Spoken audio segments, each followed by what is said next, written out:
It's all your damn fault. It's all your fault, you know. I was shaken to the core by these tender words from my beloved wife of just over 5 years. We lay pressed against each other, me behind her, in a warm embrace. I felt very relaxed, defenseless and ready to fall asleep after a very passionate lovemaking session. My wife, Katie, was the initiator, which is rare. She was very animated and seemed determined to kill me with kindness, which is rare. It was definitely a case for the record books. I never question good things, but apparently even I should have been wary. The piper needs to be paid. Eh? What? What did I do? Those were the only words I could squeeze out of my mostly shut-down brain, which had gone into full defense mode. That's what we guys do when we confront our spouses. We go into full defense mode, knowing we've done something wrong and we're going to pay for it, even if we have no idea what exactly we've done. Now I was tense but didn't dare move, waiting for the revelation of what and how much I would have to pay for. I felt a light nudge in my ribs from the woman's elbow. Not hard, just for effect. You could almost say it was playful. It's all your damn fault. According to the timetable, the plan was supposed to be in full force. By now, we would be in divorce court and I would be on my way to a reasonably prosperous single life. I was also supposed to be on the lookout for husband number 2. Now I'm awake. What are you talking about? What's the plan? Are you out of your mind? What you're saying doesn't make any sense.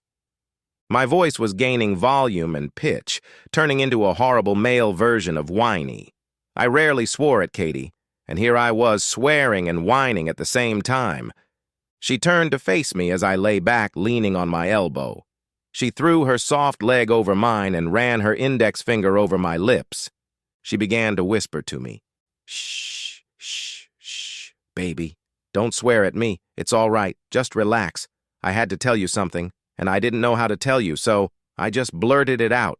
Just relax. Relax. I'd advise you not to get your panties in a bunch, but I seem to remember you're not wearing them right now. I have to tell you what I have to tell you and keep you from doing something stupid. It won't hurt a bit as long as you don't try to run out, jump up, or do anything else crazy." I wasn't sure I'd like it. But while she held me, the big head wasn't so preoccupied with her thoughts anymore. I could see her smile in the dim light, and she continued to whisper her assurances. "That's it. Relax. Everything will be fine. You'll see." She took a deep breath. "For the last month or so, I've been a real pain in the ass to you until I left for my mom and sisters. I know that. Subconsciously, it was part of my exit strategy." Exit strategy? I felt myself tense up again. She squeezed me tighter and continued to reassure me. "Just relax. You'll figure it out soon enough." So, I went on my little family reunion trip, and first, as you know, I visited my mom. Not only did I get to see her, but I also got a little support and advice on how to implement the plan. What I didn't count on was seeing her in her element and observing her life a bit. She lives in a great house, has some very cool cars. My favorite is a Maserati. She has young boy toys that she plays with and seems to have everything a woman could want if you love money and the trappings of wealth. She has achieved all of this by developing and following the plan, a term she coined herself. The plan is simply to find some guy, marry him, and stay married for about 5 years. Then you divorce him, get half the assets, and move on to the next husband, and it's all over again. My mom has been married 7 times, has 3 daughters from 3 different husbands, is now divorced, according to her, for the last time, and is living very luxuriously. She told me it was time for me to move on with my life, and gave me a list of things I should definitely do and ask for during my divorce. You know, negotiation tips. You didn't know it, but you were about to be hung out to dry. That told me a lot. I always wondered why my wife never invited me to visit her mother or her sisters. It was like she was ashamed of me or something. In my mind, they were man-hating fools, and I was just a fly in their soup. I guess being kept out of the family get-togethers was a good thing, but it still didn't assuage my growing fear that it wouldn't end well. The fact that she told me about it was a small glimmer of hope. Since bailiffs don't usually show up in your bedroom at night to serve you with divorce papers, it didn't make sense that she was going to give me a surprise gotcha statement right now. Katie continued. With renewed determination and even more ammunition, I went to see my older sister, Janine. She seemed to be doing well. She just married husband number 3 and is living quite luxuriously. I met Trent, her new husband. He seemed pretty normal to me, but was generally pretty boring and kept squinting at me. Janine said he works as a sales rep and is away a lot, which is fine with her because he's pretty boring in bed. She said she couldn't wait for the 5 years to be over. She spoke with some fondness about her first husband, Tim, who she said was a fantastic lover and generally a good man. As far as she knows, he has remarried, has 2 children, and seems quite happy. She recently got together with him, and at least now they can talk because he's no longer resentful or angry. But I highly doubt they will ever be friends. It's really sad. I always liked Tim and thought he was right for her. I've never met husband number 2. Janine only married him because he was rich. Overall, I think he treated her pretty badly. I left Janine with some doubts, but not enough to undo the first step of the plan. Janine also gave me some tips on finding a good attorney to handle our divorce and some questions to ask to make sure the attorney is totally on board with what you need to do to get the most out of you. I was starting to get angry. The woman I loved and adored was nonchalantly telling me her plans for how she was going to destroy me. Not only financially, but emotionally. It's probably a good thing she was holding my body because I was ready to jump up and start tearing everything around me. I think she sensed it because her grip got tighter. Or maybe it was because I tensed up because she was holding me and adrenaline started running through my veins. Katie took a deep breath and calmed me down. Almost done. Hang in there. You'll be able to speak up in another minute.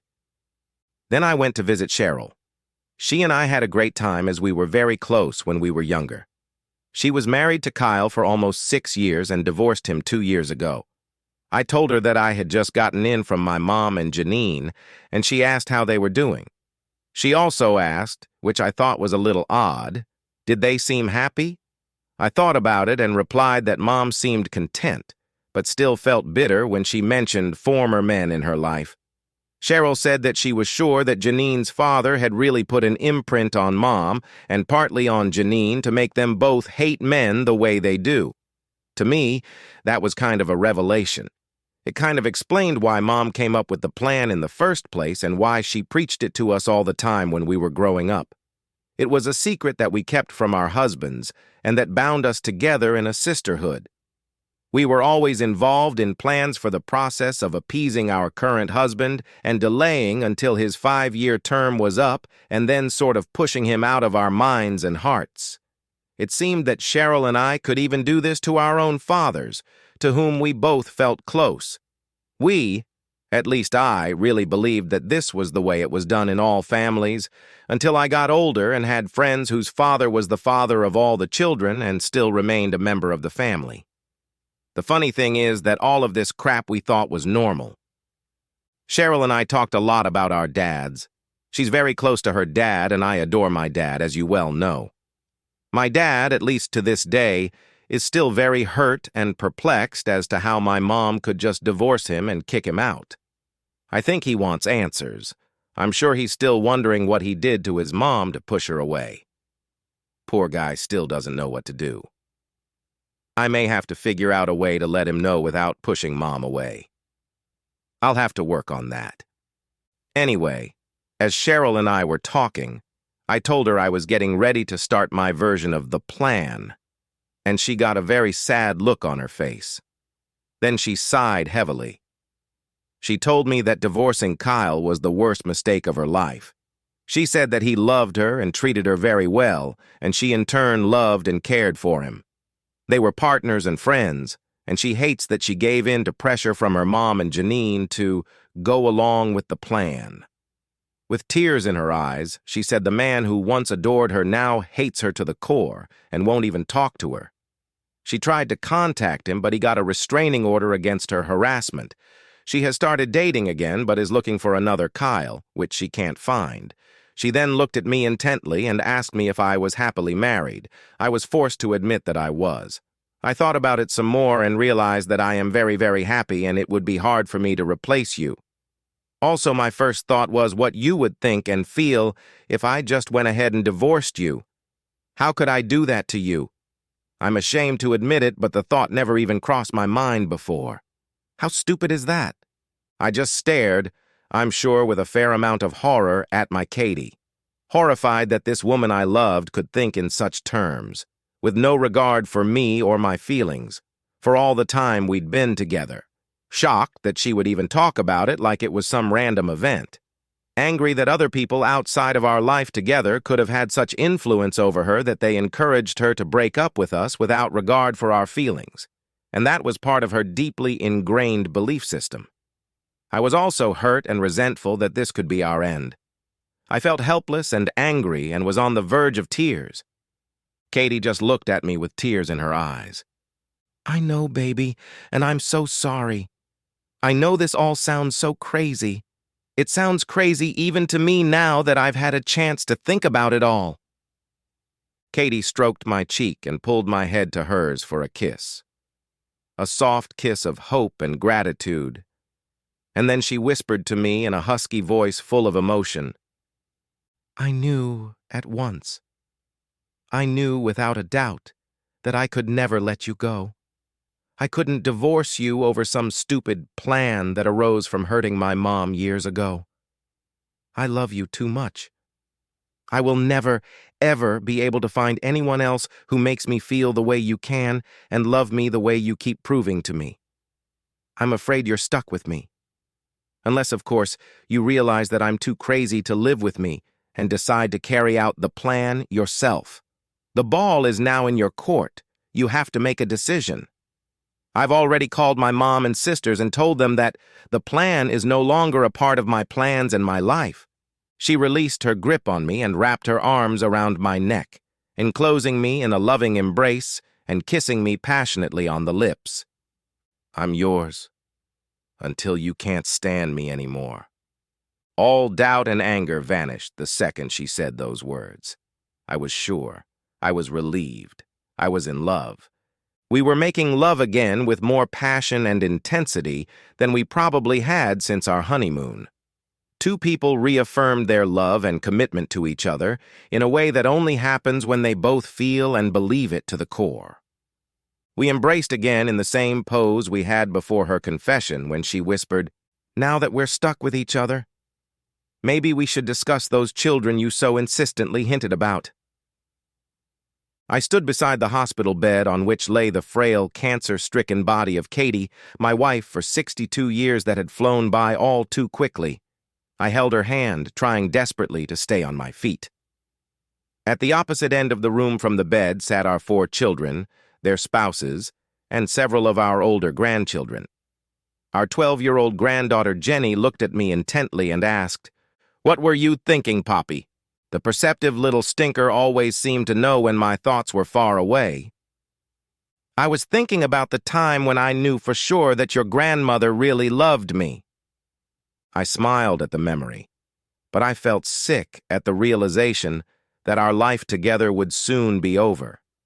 Katie's suffering would soon be over, and I would only have to wait for my turn. I felt a light touch on my arm. Katie's eyes were open and clear, and her breathing was even and calm for the first time in days. I sensed that she wanted me to move closer to her. I leaned in, and she kissed me gustily with dry lips. She tried to speak, and her voice was strained and squeaky. I've had a wonderful life, my love. Her big brown eyes gleamed warmly. It's all your fault, you know. The end.